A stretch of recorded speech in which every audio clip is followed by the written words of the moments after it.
2 సార్లు ఎత్తడానికి ఒక ఉద్యోగం ఉన్నాడు, అతని జీతం అతను ఒక అవుట్ సోర్సింగ్ ఎంప్లాయ్, అతను ఉన్నాడు అన్నటువంటి సంగతి లోకల్ శానిటరీ ఇన్స్పెక్టర్ కూడా తెలియదు.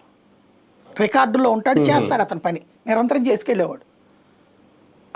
అతనికి 3,000 5,000 జీతం, 3,000తో బిగినాయి, 7,000తో రిటైర్ అయిపోయాడు అతను జీతం. అతను రాజీనామా చేసిన సంగతి శతకోటి మనుషుల్లో ఒకడు అనుకున్నారు, వదిలేశారు. అతని దగ్గర అయితే కాగితాలు తీసుకోలేదు వీళ్ళు, అయిపోయింది. సీన్ కట్ చేస్తే అది ఏది వర్షం వచ్చింది, నీళ్ళు కంట్రోల్ చేసేవాళ్ళు లేరు, అయ్యి ఆ గేట్ తెచ్చింది లేదు, వెనక్కి అలా నిలబడిపోయి విజయవాడ 1 టౌన్లో పడవలేసుకు తిరగాల్సి వచ్చింది.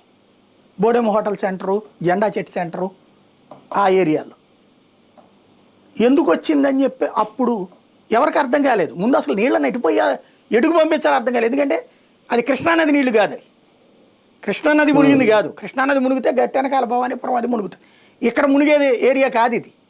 ఇదెట్టా మునిగింది. అప్పుడు ఆ రత్నబిందు ఎవరో మేయర్ గారు ఉన్నారనమాట, అటు కార్పొరేటర్లు అందరూ కొట్టుకుంటున్నారు అక్కడ ఏంటి అన్నది. తర్వాత ఒక అధికారి, పాత సీనియర్ మోస్ట్ అధికారి అనమాట, అతను చెప్పాడు సోన్సోక్ అతను ఉండాలండి, నీళ్ళు అక్కడ ఏదో ఎత్తాలి గేట్ అని చెప్పేసి. అప్పుడు రికార్డులు చూస్తే అతను రిటైర్ అయిపోయి ఉన్నాడు, 3 నెలలు 4 నెలలు అయిపోయింది, ఎవడు పట్టించుకోలేదు. అప్పుడు పరిగెత్తుకుంటూ వెళ్ళి ఇంజనీరింగ్ డిపార్ట్మెంట్ వాళ్ళు అక్కడ గేట్ ఎత్తితే నీళ్ళు వెళ్ళిపోయినాయి, వరద ఆగిపోయింది.